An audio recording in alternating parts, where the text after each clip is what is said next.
Hello, আমি আবার চলে এসেছি আইবুড়ো ভাতের সেকেন্ড পার্টটা নিয়ে। আর এটাই হলো final part. By the way, আগের পার্টটায় তো শুধুমাত্র পরিচয় পর্বটাই সারলাম। তো এইবারেরটাই তোমাদের ফাইনালি দেখাবো আমরা কতটা কি আয়োজন করেছি।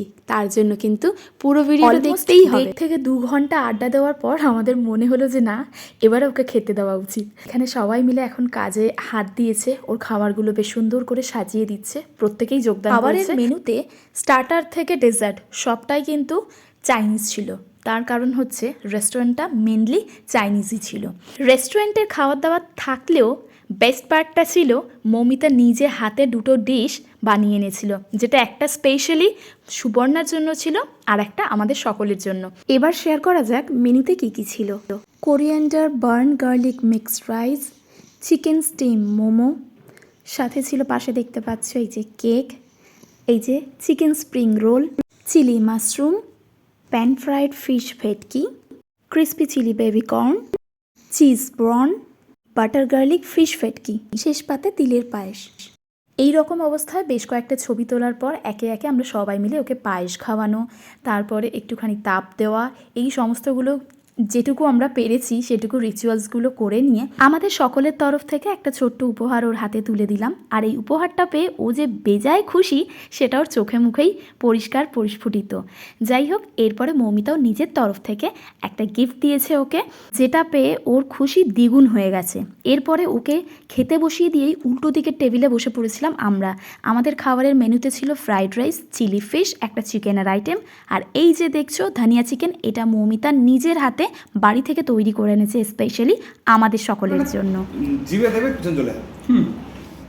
কোরিয়ান খাবারের টেস্ট এক্স্যাক্টলি কেমন হয় ঠিক সেটারই বিবরণ দিলেন বাবুমশাই এই মাত্র, যেটা তোমরা শুনলে। আর পিছনে বসে ম্যাডাম শুধু হেসেই যাচ্ছেন আর আমাদেরকে বলেই যাচ্ছেন আমি কিন্তু এত খেতে পারবো না, এত খেতে পারবো না। কিন্তু কোরিয়ানে শুধু জানা মানে স্পাইসি অ্যান্ড মাইল্ডনেসের একটা অদ্ভুত ভালো ব্লেন্ড হয়। তো সেই জিনিসটা কোরিয়ান খাওয়া একটু কাকুকে কথা বলাবি, বাকি ডেট তো তোকে বলে দিয়েছি সব। তোমার সাথে আমি কথা বলি একদম একদম। আপনি গিয়ে তন্ময়দার সাথে কথা বলিয়ে দিন না, তন্ময়দার সাথে আমার কথা হয়ে গেছে। সরি, হ্যাঁ আমার তন্ময়দার সাথে কথা হয়ে গেছে। তোকে যদি আমার ইনভাইট করতে হয় তাহলে তুই আসিস না। না ইনভাইট যদি দেখেছি ওর তোমার বাড়িতে গেছে আপনি দেখ না, চালে তুলে বেটাবি। এটা হচ্ছে বিয়ের কার্ডটা, শুধু আমার কর্তা মশাই কার্ডটা খুব লিখেছে। সুন্দর। হ্যাঁ হ্যাঁ যাবে আমি শুধু দুপুরবেলা গায়ে হলুদে যাব, আর বিয়ে হয়ে যাবে মানে লগ্নটা যখন হয়ে যাবে তারপরে গিয়ে দেখা করে আসবো। খাবি না তো? ইনভাইট করেনি। আচ্ছা ঠিক আছে। একবার যখন খাওয়ার কোটা দিচ্ছে তাহলে খাবো না, না খেয়েই আসি। একবার তাহলে কেটারকে বলবো একটা প্লেট কমান তুমি হ্যাঁ। যে যার এবার আরেকটা ব্যাপার আছে, সেটা হচ্ছে এই মান্থেই আমাদের দুজনের জন্মদিন, এই যে 20-21 কার্ডিফটা মানে অ্যাডভান্স গিফট। এটা জানলো কি করে? এটা একদমই ভাবতেই এটা জানলো কি করে? এক্সপেক্টই করি কোনটা? যে অ্যাডভান্স গিফট পাবে?